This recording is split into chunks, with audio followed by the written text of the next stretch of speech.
Hello నమస్తే. నేను journalist Srinivas. ఈరోజు సాక్షి పేపర్లో జనసేన పార్టీకి సంబంధించి పోలవరం కాన్స్టిట్యున్సీకి సంబంధించి ఒక నాయకుడు మాట్లాడిన మాటలు ఒక సెల్ఫీ వీడియో బయటకు వచ్చింది. సంచలనమైంది అది. ఆ సెల్ఫీ వీడియో ఒక జనసేన పార్టీ నాయకుడిగా మురళి, ఆయన పేరు, పోలవరం కాన్స్టిట్యున్సీకి సంబంధించిన నాయకుడు. ఒక జనసేన పార్టీ నాయకుడు మనసులోంచి వచ్చిన మాటలే కావు, ఆయన మాట్లాడింది ఆయన కావచ్చు, కానీ ఆంధ్రప్రదేశ్లో ఉన్న 5 కోట్ల మంది ప్రజల మధ్యలో ఉన్న మాటలను ఆయన చెప్పిండు. ఆయన ఏం చెప్పిండు అంటే, మెడికల్ కాలేజీలకు నిధులు ఉండవు, ఎన్టీఆర్ విగ్రహానికి 1700 కోట్ల, కాపు కార్పొరేషన్ రుణాల పరిస్థితి ఏమిటి, కూటమి ప్రభుత్వంలో జన సైనికులకు ఒరిగేదేమీ లేదు, అమరావతి మునిగిపోయే ప్లేసు, అక్కడికి ఒక పరిశ్రమ రాదు, వైజాగ్ గ్రోత్ ఇంజను అంటున్నారు, ఆంధ్రాలో రోడ్లన్నీ గుంతలమయం, సోషల్ మీడియా వచ్చింది, ఎల్లో మీడియాను జనం నమ్మరు. పోలవరం జనసేన నాయకుడు బల్లే మురళి సెల్ఫీ వీడియో వైరల్. చాలా డీటెయిల్గా ఉంది. ఇది చదివిన తర్వాత దీని గురించి ఎక్స్ప్లెయిన్ చేస్తాను. ఆయన చాలా చాలా అంటే ప్రజల నాడి చెప్పిండు, ప్రజలు ఏమనుకుంటున్నారు అది మాట్లాడి. సీఎం చంద్రబాబు పాలన ఎండగడుతూ ఏలూరు జిల్లా పోలవరం నియోజకవర్గ జనసేన నాయకుడు బల్లె మురళికి సంబంధించిన 2 సెల్ఫీ వీడియోలు సోషల్ మీడియాలో వైరల్ అవుతున్నాయి. ప్రభుత్వ మెడికల్ కాలేజీలకు, కాపు కార్పొరేషన్కు నిధులు ఉండవు, కానీ ఎన్టీఆర్ విగ్రహానికి ఉంటాయా? చంద్రబాబు వైఖరి మార్చుకుంటే చాలా మంచిది. సోషల్ మీడియా వచ్చింది, ఎల్లో మీడియాని నమ్మరు. మీరు చెప్పే అబద్ధాలు, నిర్లక్ష్యాన్ని సహించే పరిస్థితులు లేవు. మాలాంటి వారితో జనసేనలో మార్పు మొదలైంది అంటూ చంద్రబాబు ప్రభుత్వం తీరుపై ఆయన తీవ్ర స్థాయిలో ధ్వజమెత్తారు. 1700 కోట్లతో ఎన్టీఆర్ విగ్రహం పెడతారట. ప్రభుత్వ నిర్ణయం ఘోరాతి ఘోరము. దీన్ని జన సైనికులంతా వ్యతిరేకించాలి. పవన్ కళ్యాణ్కి మద్దతుగా ఎన్నికల్లో కాపు యువత సొంత డబ్బు 1,00,000 నుంచి 2,00,000 వరకు ఖర్చు చేశారు. ఇప్పుడు కాపు కార్పొరేషన్ ద్వారా లోన్లు ఇస్తారేమో అని చూస్తున్నారు. కార్యకర్తలు రాకుండా పార్టీ ఆఫీస్కి తాళం వేశారు. ఈ ప్రభుత్వంలో జన సైనికులకు ఒరిగింది ఏమీ లేదు. Amaravati self fund project, TDP self fund party అంటున్నారు కదా, ఎన్టీఆర్ విగ్రహం కూడా అలాగే కట్టండి. అమెరికా, ఆస్ట్రేలియా, లండన్ అన్నీ మా చేతుల్లో ఉన్నాయని చెప్పుకునే టీడీపీ వారు ఎన్టీఆర్ విగ్రహాన్ని ప్రజల సొమ్ముతో కట్టమేంటి? చంద్రబాబు హైదరాబాద్ కట్టేశాడంట, అమరావతి కట్టలేకపోతున్నాడు. అది మునిగిపోయే ప్లేసు, అటర్ ఫ్లాప్. ఒక పరిశ్రమ రాదు, వైజాగ్ గ్రోత్ ఇంజన్ అంటున్నారు, ఆంధ్రాలో రోడ్లన్నీ గోతులమయం. పవన్, మీరు చంద్రబాబుకు చేసే భజన చూసి సిగ్గుపడుతున్నాం, ఇంత దిగజారుడుతనమా అని మురళి ధ్వజమెత్తారు. మొదటి వీడియో సంచలనంగా మారడంతో రెండో వీడియో విడుదల చేశారు. ఎన్టీఆర్ విగ్రహం ప్రజల సొమ్ముతో కట్టడానికి జనసేన వ్యతిరేకం. దీనిపై సోషల్ మీడియాలో నన్ను తిడుతున్నారు. నా నంబర్ ఉంది, దమ్ముంటే కాల్ చేయండి. నోటికొచ్చినట్టు మాట్లాడితే ఒక్కొక్కటి చరమం తీస్తా. వైఎస్ జగన్కు భయపడి స్థానిక ఎన్నికల్లో పోటీ చేయకుండా టీడీపీ వారు పారిపోయారు. అప్పుడు పోటీ చేసింది జనసేన. మేము లేకపోతే మిమ్మల్ని జగన్ ఆడుకుంటారు, కానీ మీరు పదవిలోకి వచ్చాక జనసేనను జీరో చేయాలని చూస్తున్నారు. కాపు కార్పొరేషన్ నిధులు ఆపేశారు. ఇది టీడీపీ చేస్తున్న తప్పు అని పేర్కొన్నారు. ఇది ఒక రకంగా ఆయన చెప్పిండు. పవన్ కళ్యాణ్ గారు, మీ భజన ఇక చాలు. పవన్, మీరు చంద్రబాబు చేసిన భజన చూసి సిగ్గుపడుతున్నారు, ఇక చాలు, పనిచేయండి అని. ఇది వాస్తవం అన్నమాట. ఆయన భజనే కాదు, మార్పు కోసం రాజకీయ పార్టీ పెట్టిన నేనంటే వాస్తవంగా ఒక కాపు యువతే కాదు, ఆంధ్రప్రదేశ్లో ఉన్న యువత పవన్ కళ్యాణ్ అడుగులో అడుగేసి నడిచారు, ఏదో మార్పు వస్తుందని. ఆ మార్పు వచ్చింది ఏంటంటే, ఏం మార్పు రాలేదు. ముఖ్యమంత్రి మారిండు, ప్రభుత్వం మారింది. జగన్మోహన్ రెడ్డి పోయి చంద్రబాబు నాయుడు గారు ఎక్కిండు. జగన్మోహన్ రెడ్డి గారు చేసిన స్కీములు పోయి చంద్రబాబు నాయుడు గారు భూ పంపిణీ, సంతర్పణలు వచ్చినాయి. వచ్చిన మార్పల్లా పవన్ కళ్యాణ్ గారు పదే చంద్రబాబు నాయుడు గారిని పోవటం, లోకేష్ గారిని పోవటం. ఇది ఇంతటితో పోయేది కాదు. మన మద్దతు 15 సంవత్సరాల పాటు చంద్రబాబు నాయుడు గారికి, ఆయన కుటుంబానికి మనం ఎప్పుడూ సైనికులు లెక్క ఉండాలని చెప్పిన మార్పు వచ్చింది తప్ప ప్రజల్లో ఏం మార్పు రాలే. అది ప్రజలు అనుకుంటున్నారు. ఈ మురళి ఇచ్చిన సెల్ఫీ వీడియో వల్ల దీన్ని చూసి ఆయన పవన్ కళ్యాణ్ మార్పు తెచ్చుకోవాలి, ఈ భజన మానాల. వాస్తవంగా ఒక 4-5 మెడికల్ కాలేజీలకి డబ్బులు ఇవ్వటానికి లేక పైసలు ఎక్కడి అని చెప్పి వాటిని ప్రైవేట్ వాళ్ళకి ఇచ్చే కార్యక్రమం చేస్తున్నాం. కానీ ప్రభుత్వ డబ్బులు 1700 కోట్ల రూపాయలు పెట్టి ఎన్టీఆర్ విగ్రహం కడతారు. ఇప్పుడు ఎన్టీఆర్ విగ్రహాన్ని కట్టడాన్ని ఎవరు వ్యతిరేకించరు. ఎన్టీఆర్తో శత్రుత్వం ఎవరు లేరు. ఉంటే చంద్రబాబు నాయుడు గారికే ఉంటుంది. ఎన్టీఆర్ విగ్రహం పెట్టుకోండి, అది పార్టీ కార్యక్రమం, పార్టీ ఫండ్ ఉంటుంది. లేదంటే మీ పార్టీలో ఉన్న వాళ్ళు చందాలు వేసుకోవచ్చు. లేదా ఆయన అన్నట్టే యూకేలో, ఆస్ట్రేలియాలో, యూఎస్లో చాలామంది, లక్షల మంది అసలు చంద్రబాబు నాయుడు గారు తయారు చేసి పంపిన సాఫ్ట్వేర్ ఇంజనీర్లు ఉన్నారు అంటున్నారు. గడిచిన ఎన్నికల్లో అక్కడి నుంచి వచ్చి చాలామంది లక్షల లక్షల రూపాయలు తెలుగుదేశం పార్టీ కోసం ఖర్చు పెట్టిన వాళ్ళు ఉన్నారు. ఎన్టీఆర్ విగ్రహానికి పెట్టలేరా? ఎన్టీఆర్ విగ్రహానికి 1700 కోట్ల రూపాయలు ఇవ్వడానికి చేతులు వచ్చినాయి, మనసు వచ్చింది. కానీ పేద పిల్లలు చదువుకునే వైద్య విద్యకు సంబంధించి వైద్య కళాశాలకు డబ్బులు ఇవ్వడానికి రాలేదు. పేదల వైద్యానికి సంబంధించి మనసు రాలేదు. అవి కట్టడానికి పైసలు ఎక్కడి, మనం కట్టలేమంటారు. ఇదే 1700 కోట్లు పెడితే ఒక 4 మెడికల్ కాలేజీలు అవి. ఇది ఏ రకమైన అంటే మీ వైఖరి ఏంటి? దీన్ని ఎందుకు పీపీపీలో కట్టకూడదు? దీనికి కూడా పీపీపీలో కట్టొచ్చు కదా. అంటే ఇక్కడ సీట్లు కోట్లు అమ్ముకోవడానికి లేవు కదా. మెడికల్ కాలేజీలో అయితే కోట్లకి సీట్లు అమ్ముకోవచ్చు, ఇక్కడ సీట్లు అమ్మడానికి ఉండదు కదా. కాబట్టి అంటే మీ స్వార్థం కోసం ఆయన ఇంకోటి కూడా చెప్పిండు. ఎల్లో మీడియా అని ఎవడు నమ్మట్లేదు, సోషల్ మీడియా వచ్చింది. మీరు నంది అంటే నంది, పంది అంటే పంది అంటానికి మీ మీ మీ బండారం అంతా బయట పెడుతున్నారు సోషల్ మీడియా. ఒకవైపు మెడికల్ కాలేజీలో డబ్బులు ఇవ్వంటున్నారు, ఇంకొక వైపు ఇట్లాంటి కార్యక్రమాలు చేస్తున్నారు అని చెప్పి. అంటే ఎట్లా ఉంటుందంటే ఎల్లో మీడియా పరిస్థితి అనేది కూడా చెప్పిండు ఆయన. అంటే జగన్మోహన్ రెడ్డి గారు ముఖ్యమంత్రి ఉంటే పరిపాలన చేస్తే అది పరిపాలన కాదు, విధ్వంసం. జగన్మోహన్ రెడ్డి గారు ముఖ్యమంత్రి ఉంటే ప్రజా సంక్షేమానికి అభివృద్ధికి అప్పు చేస్తే అది అప్పు కాదు, అది శ్రీలంక చేస్తాను రాష్ట్రాన్ని. అదే చంద్రబాబు నాయుడు గారు ఉండి 16 నెలల్లో 3 లక్షల కోట్లు 18 నెలల్లో చేస్తే అది శ్రీలంక కాదు, సింగపూరు. అంటే మనం చేస్తే సంసారం, మంది చేస్తే వ్యభిచారం. ఇది అన్నమాట ఈరోజు ఎల్లో మీడియా చెప్తున్న నీతులు, పలుకులు. దీనికి సంబంధించి ఆయన చాలా స్పష్టంగా చెప్పిండి. ఇప్పటికైనా చంద్రబాబు నాయుడు గారు, పవన్ కళ్యాణ్ గారు వైఖరి మార్చుకోవాలి. ఎందుకంటే చాలా డౌన్ కార్యకర్తలు, చాలా కింది స్థాయి కార్యకర్తలు కూడా తీవ్రమైన ఆవేదన, నిరసన జనసేన పార్టీగా తెలుగుదేశం పార్టీ నాయకుల్లో కూడా ఉంది. ఏంటి పరిపాలన ఎడిపోతుందని అనేది చెప్పిండు. దాన్ని బట్టి ఆయన మార్చుకోవాలి. సరే, ఇది ఒక వార్త అయితే ఆంధ్రజ్యోతి చూద్దాం.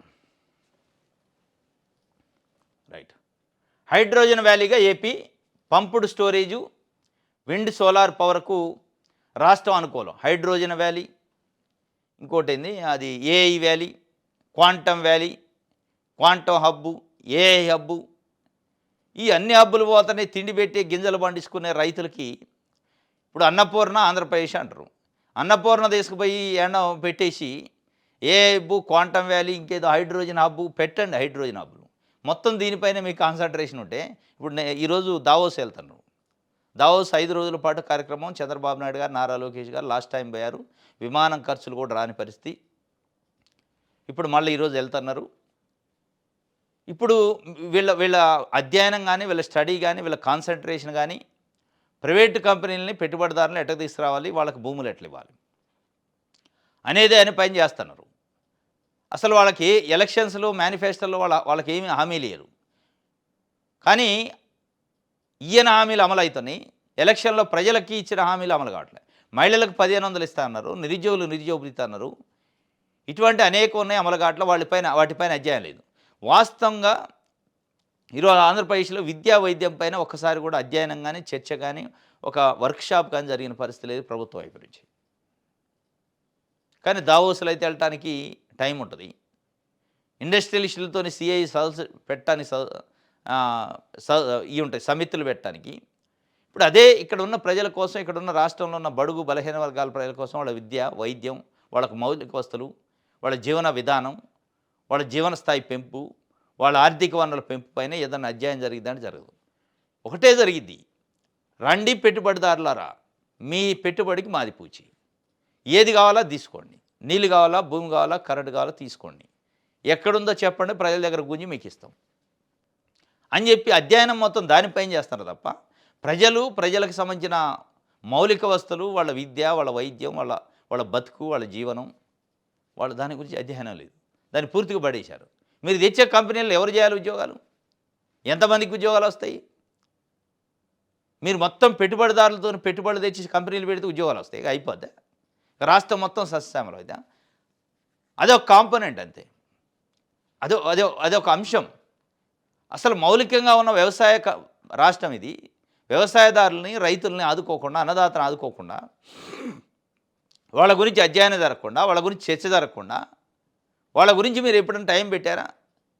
ఇప్పుడు వ్యవసాయదారులు, అన్నదాతల గురించి మాట్లాడాలంటే ఇక్కడే ఉంటారు, ఈ రాష్ట్రంలో. ఫ్లైట్ వేసుకొని పోవాల్సిన అవసరం లేదు. ఎక్కడో దావోస్కి పోయి ఫ్లైట్ వేసుకొని 5 రోజులు అక్కడ ఉండి కోట్ల రూపాయలు ఖర్చు పెట్టి రూపాయి తీసుకురాకుండా వచ్చి అవి వస్తే ఏమవుతుందో తెలియని పరిస్థితి. ఇక్కడున్న రైతుల గురించో, ఇక్కడున్న అన్నదాతల గురించి అధ్యయనం చేసి వాళ్ళకి కావాల్సిన మౌలిక వసతులు కల్పించి ఏర్పాటు చేస్తే వాళ్ళ జీవనం వాళ్ళు బతుకుతారు కదా. ఇది వారు చేసిన ఘనకార్యాలు. రేపు వెళ్తారట. ఇక హైడ్రోజన్ వ్యాలీ అయిపోయిందట. ఇంకోటి బొగ్గు కోసం నీచ కథనం అట. ఎక్కడో ఒడిశాలో ఉన్న నైని బొగ్గు బ్లాక్ కోసం టెండర్లు పిలవడం ఏంటి, ఆ టెండర్ల కారాలు జాప్యం జరగడం ఏంటి, ప్రతిగా ఎన్టీవీలో ఒక అనైతిక కథనం ప్రసారం అవడం ఏంటి. కోమటిరెడ్డి వెంకటరెడ్డి వల్ల తమ లక్ష్యం దెబ్బతింటుందన్నది భావించిన ఎన్టీవీ యాజమాన్యం రంగంలోకి దిగింది. ఫలితమే మంత్రి రాసలీల అనే కథనం. తమ ఛానల్లో ప్రసారమైన కథనంతో తమకు సంబంధం లేదని, తమ చైర్మన్ నరేందర్ చౌదరి ఆదేశాల మేరకే కథనాన్ని రూపొందించామని ఎన్టీవీకి చెందిన జర్నలిస్టులు పోలీసులు విచారణ చెప్పారు. న్యాయంగా అయితే ఈ వ్యవహారంలో జర్నలిస్టులను అరెస్ట్ చేయడం సమర్థనీయం కాదు. తాము అధికారంలో ఉన్నప్పుడు గిట్టని మీడియా సంస్థలు అందులో పనిచేసే జర్నలిస్టులను వేధించిన KCR and co, Jagan and co ఇప్పుడు ఎన్టీవీ తరఫున వకాల్తా పుచ్చుకుంటున్నారు. ఇదే కేసీఆర్ తన అధికారంలో ఉన్నప్పుడు ఆంధ్రజ్యోతి పత్రికకు ప్రకటనలు ఇవ్వకుండా వేధించిన విషయం తెలిసిందే. ఇక జగన్ విషయంలో ఎంత తక్కువ చెప్పుకుంటే అంత మంచిది. జర్నలిస్టులు, మీడియా సంస్థల అధిపతులపై ఏకంగా రాజద్రోహం కేసులు పెట్టించిన ఘనత ఆయన సొంతం. మీడియాకు స్వేచ్ఛ ఎంత ముఖ్యమో హద్దులు కూడా అంతే ముఖ్యం. ప్రింట్ మీడియా ఇప్పటికీ ఎంతో కొంత బాధ్యతతో పనిచేస్తుంది. ఎలక్ట్రానిక్ మీడియా, అది కూడా యూట్యూబ్ ఛానళ్ళు వచ్చిన తర్వాత పరిస్థితి అదుపు తప్పింది. ఏం అదుపు తప్పింది? మీరు చెప్పే అబద్ధాలు, ఇగో ఇది అబద్ధం ఇది నిజమని చెప్తున్నందుకే. ఇక ఏమైనా నీతులు చెప్తుండే. ఇది నీచ కథనం అట. బొగ్గు కోసం నీచ కథనం. ఏబిఎన్ రాధాకృష్ణ గారి చిలక పలుకులు పలుకుతూ ఉంటాడు ప్రతి ఆదివారం. ఈ చిలక పలుకులు ఒకటి నీతి ఉన్నది, దాంట్లో నేతి బీరకాయలో నేతి ఎంత లేదో ఈయన చెప్పే పలుకుల్లో నీతి అంత ఉండదు. ఈయన నీతులు చెప్తే ఇక అది రాసి అది చదివి మనం నమ్మాలట. మీ నీతులు, మీ రాతలు, మీ పలుకులన్నీ ఎవరి కోసం? బడుగులను బదనాయం చేసేయి, బడుగులను బలి చేసే పలుకులు, బడుగులను బలి చేసే వార్తలు రాస్తారు. అసలు మీకెక్కడది నీతి? ఎన్టీవీ నరేంద్రనాథ్ చౌదరి అయినా, మీరైనా, బిఆర్ నాయుడు అయినా, లేకపోతే ఇంకొక ఈనాడు పేపర్ అయినా, మీరు ప్రజల కోసం లేరు. మీరు కొన్ని కులాల కోసం, కొన్ని పార్టీల కోసం పనిచేస్తారు. అది ఒప్పుకోండి. మళ్ళీ మీరేదో మళ్ళీ ఇందులో నైతిక విలువలాట, నీతులాట. మీరా నీతులు చెప్పేది? ఈయన సారాంశం అంతా, దీని సారాంశం ఏంటంటే తెలంగాణ ఉప ముఖ్యమంత్రి బట్టి విక్రమార్క గారిని బదనాయం చేసే కథ అన్నమాట. ఆయన ఒక దళిత నాయకుడు, చాలా ఎదిగిండు, ఎదగొద్దు, గుంజాల కిందికి. కాంగ్రెస్ పార్టీ జెండా పట్టుకొని, కాంగ్రెస్ పార్టీ కుటుంబం అది. తెలుగుదేశం పార్టీ నుంచి వచ్చిన రేవంత్ రెడ్డివి తప్ప ఇంకొకటి ఎదగొద్దు. ఈయన బాధ అంతా ఏంటి? ఆంధ్రజ్యోతి ఏబిఎన్ రాధాకృష్ణ గారి బాధ. కొత్త సంవత్సరం, మొన్న నూతన సంవత్సరం 2026 జనవరి 1 రోజు తెలంగాణ ముఖ్యమంత్రి రేవంత్ రెడ్డి గారు స్వయంగా బోక్యా తీసుకొని ఏబిఎన్ రాధాకృష్ణ గారి ఇంటికి వెళ్ళి విషయం చెప్పి వచ్చిండు. అరే ముఖ్యమంత్రి వచ్చిండు, ఉప ముఖ్యమంత్రి రాడా? ఎట్టటి రాడు నీ సంగతి చూస్తాను. ఇగో ఇట్లాంటి బదనాలు. ఏపీలో యనమల రామకృష్ణ గారు, జంగా కృష్ణమూర్తి గారు, బీసీ బడుగు బలహీన వర్గాల నాయకులు, వాళ్ళపైన విషయం. ఇంకా చాలామంది బడుగు బలహీన వర్గాల నాయకుల పైన విషయం. ఇక్కడికి వస్తే బట్టి విక్రమార్క పైన విషయం. ఆయన బట్టిని బదనాయం చేసే కార్యక్రమం. బట్టి విక్రమార్క గారట బొగ్గు శాఖ ఆయన పరిధిలో ఉంది కాబట్టి ఒడిశాలో ఉన్న నైని బొగ్గు బ్లాకు టెండర్ల కోసం అట ఆయనకు కావాల్సిన కంపెనీకి ఇప్పించుకోవడానికి ఎన్టీవీ నరేంద్రనాథ్ చౌదరితో కుమ్మక్కై ఆయనకు కావాల్సిన, అంటే బట్టి గారికి కావాల్సిన కాంట్రాక్టర్కి టెండర్ రావట్లేదని, దానికి అడ్డుపడుతుంది కోమటిరెడ్డి వెంకటరెడ్డి అని, దానికి అడ్డుపడుతుంది కాబట్టి నీ మీడియాలో ఇక పలానా కథనం వెయ్యి అని చెప్పినట్టు. అంటే మొత్తానికి అంటే అంత మరీ విలువలు లేని, అంత మరీ నీతి లేని, అంత మరీ నైతికత లేని నాయకుడా బట్టి విక్రమార్క గారు? మీ లెక్క మీరు చేసే పలుకులు, మీరు చేసే నీతి వాక్యాలు, మీరు రాసే వార్తలు జనం నవ్వుకుంటున్నారు ఈరోజు. మీకేమైనా నీతి జాతి ఉందా? మాట్లాడితే వాస్తవంగా మాట్లాడుకుంటే ప్రజలకి సంబంధం లేని, ప్రజల ఎఫెక్ట్ కాని వార్తలు కుటుంబాలలో దూరం రాయకూడదట ఈయన చెప్తున్నారు. ఏది రాసలేదు, రాయకూడదు, తప్పు. అది మీరు రాసినా, ఇంకోళ్ళు రాసినా, ఎన్టీవీ రాసినా, దాంట్లో ఏం డిఫర్ కావట్లేదు. ఇక్కడ మీ టార్గెట్ అంతా బట్టి విక్రమార్క. నైని బ్లాక్ దక్కించుకోవడానికి ఆయనకి కాంట్రాక్టర్కి ఇప్పించుకోవడానికి అట చేసిండట. నువ్వు చూసి వచ్చావు. మరి ప్రజలకు సంబంధం లేని, ప్రజల ఎఫెక్ట్ కాని వార్తనే ఎన్టీవీ వేసింది. తప్పే. రాసలీలలో అధికారులని ఇచ్చేయటం, అవమానపరచడం, అది ఉందో లేదో తెలియకుండా. మీరు ఎన్ని రాశారు? విజయసాయిరెడ్డికి ఒక ప్రభుత్వ ఉద్యోగినితోని సంబంధం ఉంది, పిల్లలు పుట్టారు, అంతా అయిపోయిందని రాస్తే పేజీల వార్తలు. అది ప్రజలకి ఏమైనా సంబంధమా? లేదా వైఎస్ జగన్మోహన్ రెడ్డి గారు చెల్లికి ఆస్తి పెట్టలేదు, తల్లికి ఆస్తి పెట్టలేదు, తల్లిని వేధించిండు, చెల్లిని వేధించిండు. నీకు చెప్పారు వాళ్ళు వచ్చి? లేదంటే అదేమన్నా ప్రజలకు సంబంధించిందా? వాళ్ళ కుటుంబంలో ఆస్తుల పంపకం ఏ ప్రజలకు సంబంధించిందని రాసినావు? పేజీలకు పేజీలు వార్తలు. లేదంటే కేసీఆర్ ఫ్యామిలీకి దూరు బిడ్డ ఇది, కొడుకు ఇది, అల్లుడు ఇది. చెప్పారా నీకు? అదేమన్నా ప్రజలకు సంబంధించిందా? అంటే మీరు రాస్తేనే నీతి, ఇంకోళ్ళు రాస్తే జాతి లేదు, నీతి లేదు. అంటే మీరు చేస్తేనేమో సంసారం, ఇంకోళ్ళు చేస్తే ఏదో. ఏంటిది? ఇక మీరు మళ్ళా నీతులు చెప్తారు. మీ చిలక పలుకులు చాలు, మీ నీతి పలుకులు చాలు. అసలు మీ పేపరే జర్నలిజం నామ్సే లేవు మీకు. ఆయనట ఎన్టీవీ నరేంద్రనాథ్ చౌదరి కాదు, నరేందర్ చౌదరి నైనీ బొగ్గు బ్లాకుల కోసం వార్త ఇచ్చిండట. మీరు ఇట్లాంటి ఎన్ని వేశారు? ఎన్ని లీలలు మీరు చంద్రబాబు నాయుడు గారి కోసం, తెలుగుదేశం పార్టీ కోసం ఎంత దిగజారుడు వార్తలు రాశారు. అవతలని వ్యక్తుల్ని హననం చేస్తూ, వ్యక్తిత్వాన్ని హననం చేస్తూ, ఆయనకు మేలు చేయటం కోసం. చంద్రబాబు నాయుడు గారు చేస్తే అప్పు, చంద్రబాబు నాయుడు గారు చేస్తే సింగపూర్ అయింది రాష్ట్రం. అదే ఇంకొక జగన్మోహన్ రెడ్డి గారు చేస్తే శ్రీలంక అయింది రాష్ట్రం. చంద్రబాబు నాయుడు గారు పరిపాలన చేస్తే స్వర్ణయుగం, స్వర్ణాంధ్రప్రదేశ్, వికాసం. జగన్మోహన్ రెడ్డి గారి పరిపాలన చేస్తే విధ్వంసం. అంటే మీకు నచ్చని నాయకులు పరిపాలన చేస్తే విధ్వంసం, మీకు నచ్చని నాయకులు అప్పులు చేస్తే విధ్వంసం, మీకు నచ్చిన నాయకులు చేస్తే అది సున్నితత్వం. దీన్ని జనాలు నమ్మాలా? మళ్ళీ మీరు విచ్చలవిడితనమైందట యూట్యూబ్ ఛానళ్ళు వచ్చాక. ఏం విచ్చలవిడి కాలే. మీ బతుకులు, మీ బండారాలు బయట పెట్టారు. మీ నీతి లేని వార్తలు, మీ జాతి కోసం మీరు రాస్తున్న వార్తలు, మీరు పార్టీల కోసం, జెండాల కోసం పనిచేస్తున్న మీ నీతి మాలిన జర్నలిజం గురించి ప్రజలకి తెలుస్తుంది. ఇప్పుడు మిమ్మల్ని లోన్ నమ్మట్లే. ఇప్పుడు ఇందాక పోలవరానికి సంబంధించి జనసేన నాయకుడు చెప్పిన ఎల్లో మీడియా అనేవాడు నమ్మట్లేదని, మీది ఒక ఎల్లో మీడియా అయింది. పచ్చ కళ్ళద్దాలు పెట్టుకొని మీరు మొత్తం లోకం అంతా పచ్చగా ఉందని మీరు అనుకుంటున్నారు. ఏమి లేదు, మిమ్మల్ని ఎవడూ నమ్మట్లే. మీ నీతులు, మీ పలుకులు జాలిగా. ఇప్పటివరకు బడుగులను బదనాం చేసిన చాలు. ఈ బదనామాలు ఆపి ప్రజల కోసం ఏమైనా పని చేయండి. ఈయనట చెప్తుండు, చరిత్ర మరిచారట కేసీఆర్ జగన్. ఆ చరిత్ర ఏంటంటే ప్రకటనలు ఇవ్వలేదట జగన్మోహన్, కేసీఆర్. ఈయన బాధ ఇది. అంటే నీకు ప్రకటనలు ఇస్తే ఏదైనా పర్లే. ఇప్పుడు ఆయన బాధ అంతా ఏం లేదు, 2 రాష్ట్రాల ముఖ్యమంత్రులు నా చేతిలో ఉండాలి. రేవంత్ రెడ్డి గారు నాకు బొకే ఇచ్చిపోయిందంటే అయిపోయాది. ఏబిఎన్ రాధాకృష్ణ గారు పైన, రేవంత్ రెడ్డి గారు కింద ఉన్నట్టుకే లెక్క. నాకంటే పై చేయి ఎవడు ఉండొద్దు. మీడియాలో నేను ఉండాలి, రాజకీయాల్లో చంద్రబాబు నాయుడు గారు ఉండాలి. మీ ఆధిపత్యం అంతా ఇది. ఎన్టీవీ పైన కానీ, ఇంకోటి టీవీ పైన కానీ, ఇంకో మీరందరూ పనిచేసేది మళ్ళీ చంద్రబాబు నాయుడు గారి కోసం. ఇదే తప్ప ఇక మీరు మీడియాలో మీరు నీతులు చెప్తే ఇక జనాలు వినాలి, రాజకీయాల్లో మీకు నచ్చిన నాయకుడు చెప్తే జనాలు వినాలి. ఇక రాజకీయం అంటే ఆయన, మీడియా అంటే మీరు. ఇది తప్ప ఇంకోటి ఉండొద్దు. ఇదన్నమాట మీ నీతి పలుకులు, మీ చిలక పలుకులు. రైట్. ఆంధ్రప్రభ బడ్జెట్ సెషన్లోనే అమరావతి బిల్లట. కేంద్ర హోంశాఖ కసరత్తు. శాసన, కార్యనిర్వాహక, న్యాయ రాజధాని ఒకటే. భవిష్యత్తులో ఎలాంటి మార్పులకు అవకాశం లేకుండా రూపకల్పన. 2014 జూన్ 2 నుంచి పరిగణలోకి విభజన చట్టం సవరణతో రాజధానికి చట్టబద్ధత. ఇది మొత్తానికి బడ్జెట్ సెషన్లో రేపు ఫిబ్రవరి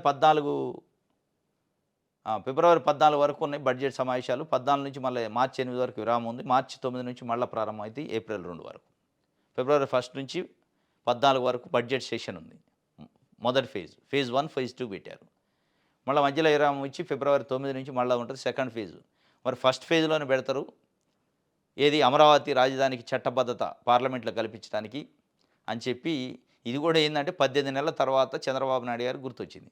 5 సంవత్సరాలు అమరావతి రాజధాని రైతులు ఉద్యమం చేశారన్నారు. అమరావతి కోసం, రాజధాని కోసం, అమరావతి కోసం కేవలం అమరావతికి భూములు ఇచ్చిన రైతులు మాత్రమే ఉద్యమం చేశారు అని చెప్పారు.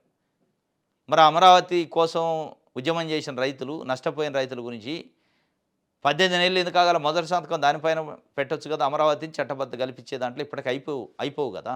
చాలా పార్లమెంట్ సమావేశాలు సెషన్స్ నడిచినాయి. ఇప్పుడు ఎందుకు వచ్చిందంటే అమరావతి రైతులు మేల్కొల్పారు చంద్రబాబు నాయుడు గారిని. నాయన నీ ఉద్యమం ఏంది, నీ కథ ఏంది, నీ మద్దతు ఏంది, నువ్వు చేసిన పని, నువ్వు చెప్పింది ఏంది, నువ్వు చేస్తున్న పని ఏంటి, మా చట్టబద్ధత ఇది అసలు. మళ్ళీ 2వ దశ అంటున్నావు. ఏంది కథ అంటే ఇప్పుడు 2వ దశ భూ సమీకరణ కోసం అడ్డ రాకుండా ఉండడానికి దీన్ని పెట్టించారు. ఇది కూడా ఇప్పుడు అయితే అంటే గ్యారంటీ లేదు. దీంట్లో రాశారు. కేంద్ర హోంశాఖ మంత్రి అమిత్ షాతోని ఈ మధ్య కాలంలో చంద్రబాబు నాయుడు గారు ఢిల్లీ వెళ్ళారు కదా, సుదీర్ఘంగా చర్చించారట అమరావతి బిల్లు పెట్టని. ఏముంటుంది అందులో సుదీర్ఘంగా చర్చించడానికి? ఏమైనా బడ్జెటా? ఏమైనా కేటాయింపులు ఉన్నాయా? ఆర్థిక కేటాయింపులు లేవు కదా. ఇప్పుడు నిజంగానే బడ్జెట్ ఉంది, ఒక 50,000 కోట్లు ఇచ్చేది ఉంటుంది ఇది చట్టబద్ధ ఇయ్యంగానే, కాబట్టి దానిపై సుదీర్ఘంగా చర్చించారు. ఎట్లా సోర్స్ ఏంది, వనరులు ఏంది, ఎట్లా తేవాలి, 50,000 కోట్లు మీకు ఎట్లా ఇవ్వాలని ఇద్దరు కలిసి కూర్చొని చర్చించారంటే నమ్మొచ్చు. దీంట్లో సుదీర్ఘంగా చర్చించడానికి ఏముంటుంది? ఏం లేదు అందులో. 2014 జూన్ 2న అమరావతి రాష్ట్రం విడిపోయింది, ఆంధ్రప్రదేశ్ తెలంగాణ. 2014 జూన్ 2 నుంచి 10 సంవత్సరాల పాటు హైదరాబాదు ఉమ్మడి రాజధాని 2 రాష్ట్రాలకి. ఆ ఉమ్మడి రాజధాని లిమిట్ ఎప్పుడైపోయిందంటే 2024 జూన్ 2న అయిపోయింది. అంటే చంద్రబాబు నాయుడు గారు ముఖ్యమంత్రి జూన్ 12 ప్రమాణ స్వీకారం చేస్తే దానికంటే 10 రోజుల ముందే అయిపోయింది. ఇక జూన్ 2 నుంచి ఎప్పుడైనా దాన్ని పార్లమెంట్లో పెట్టవచ్చు, ఇమీడియట్లీ నిమిషాలలో పాస్ చేయొచ్చు. ఇక దాంట్లో సుదీర్ఘంగా చర్చించేది ఏముంటుంది? ఎవరి చెవిలో ఉప్పు పెడతారు? ప్రజల చెవులలో. సుదీర్ఘం ఏమీ లేదు అందులో. మీరు చేయాలనుకుంటే చేయొచ్చు, లేదు దాన్ని ఏదో ఒక మెలకలు పెట్టి అటుంచి మళ్ళీ 2029 ఎన్నికల దాకా అట్లుంచి 2029లో మళ్ళీ అమరావతిని ఎలక్షన్ ఎజెండాగా పెట్టుకొని నేను వస్తే తప్ప అమరావతి కాదని చెప్పే కార్యక్రమానికి అయితే ప్రజలను బలి చేసినట్టయితే, ఇప్పటికైనా మీరు ఈ సుదీర్ఘమైన చర్చలు కాదు కానీ సుదీర్ఘంగా అవసరం లేదు, దాన్ని షార్ట్కట్లో పాస్ చేయించవచ్చు అమరావతి రాజధాని. ఎప్పుడు సుదీర్ఘంగా అంటే దానికి ఏమైనా బడ్జెట్ ఒక 50,000 కోట్లు ఇప్పించే కార్యక్రమం అయితే సుదీర్ఘంగా చర్చించండి. 50 రూపాయలు కూడా వచ్చేది లేదు ఆయన. మొత్తానికైతే అమరావతి బడ్జెట్ సెషన్లోనే బిల్లు పాస్ అయిందట. అప్పుడు భయం ఉందట, ఇప్పుడు అభయం ఉందట. వైసీపీ హయాంలో పారిశ్రామికవేత్తలకు బెదిరింపులు, రాష్ట్రం నుంచి తరలిపోయిన పరిశ్రమలు, పెట్టుబడులు, కూటమి వచ్చాక గాడిలోకి. పారిశ్రామిక రంగం పెట్టుబడుల వెలువ మొదలైంది, పర్యావరణ హిత పరిశ్రమలకు పెద్దపేట డిప్యూటీ సీఎం పవన్ కళ్యాణ్. అప్పుడు భయం ఉంది, ఇప్పుడు అభయం ఉంది. అప్పుడు ఎవరికి భయం ఉంది, ఇప్పుడు ఎవరికి అభయం ఉంది అనేది ఇక్కడ ప్రశ్న. ఎస్, అప్పుడు భయం ఉందని ప్రజలు అనుకుంటున్నారు. ఎవరికి? ఈ రాష్ట్రాన్ని లూటీ చేయడానికి వస్తున్న పెట్టుబడిదారులు, పెత్తందారులకు అప్పట్లో భయం ఉండేది జగన్మోహన్ రెడ్డి ఉన్నప్పుడు. అప్పుడు అభయం ఉండేది ప్రజలకు, ఇక్కడున్న రైతులకి, ప్రజలకు మా భూమి ఎక్కడికి పోతే సేఫ్గా ఉంటుందని. ఇప్పుడు భయపడుతున్న రైతులు, ఇక్కడున్న రైతులు, వాళ్ళ భూమి ఏ కంపెనీ పేరుతో వచ్చి ఎవడో దోసుకొని పోతాడో ఆ దోపిడీకి ఇప్పుడున్న ప్రభుత్వం సహకరిస్తుందని భయపడుతున్నారు. రకరకాల పేర్లతో వస్తున్నాయి పెట్టుబడిదారులు, ఊర్సా కంపెనీలు, ఉత్తుత్త కంపెనీలు, 99 పైసలు ఉత్తగా భూములు తీసుకునే కార్యక్రమం, దానికి ప్రభుత్వమే అధికారికంగా పోలీసుల దగ్గర ఉండి పెట్టి గుంజుకునే కార్యక్రమం చేస్తాను. ఇప్పుడు కూడా భయపడుతున్నారు రైతులు. అప్పుడు భయపడ్డది ఒక సెక్షన్, ఇప్పుడు భయపడుతుంది ఒక సెక్షన్. అప్పుడు అభయం ఉన్నది ఒక సెక్షన్కి, ఇప్పుడు అభయం ఉన్నది ఇంకొక సెక్షన్కి. ఆ రోజు అభయం ఉన్నది ప్రజలకి, ఈరోజు భయం ఉన్నది ప్రజలకి. ఆ రోజు భయం ఉన్నది పారిశ్రామికవేత్తలకి, ఈరోజు అభయం ఉన్నది పారిశ్రామికవేత్తలకి. ఇదన్నమాట మీరు చేస్తుంది. మీరు అది గమనిస్తారా లేదా? పవన్ కళ్యాణ్ గారు మార్పు కోసం వచ్చిన అంటే మీ కింద పనిచేస్తున్న కార్యకర్తలు, మీకోసం జెండా మోసిన కార్యకర్తల ఆవేదన సెల్ఫీ వీడియోలు తీసిస్తున్నారు. ఆ మధ్య తిరుపతిలో ఒక ఇట్లా జనసేన పార్టీకి సంబంధించిన కార్యకర్తే ఆస్ట్రేలియా నుంచి వచ్చి కొన్ని లక్షల రూపాయలు ఖర్చు పెట్టుకొని ఓటేసిన కూటమికి ఎందుకు ఓటేసినా అని నా చెప్పుతో నేను కొట్టుకోవాల్సిన పరిస్థితి వచ్చింది, నా ప్లాటే కబ్జా అయిందని చెప్పిండు. అట్లాంటి సెల్ఫీ వీడియోలు చూశానా మీరు కొంచెం తెలుసుకోండి. రైట్, ఇది ఈరోజు న్యూస్ అనాలిసిస్. రేపు తాజా వార్తలతో తిరిగి కలుసుకుందాం. Thank you.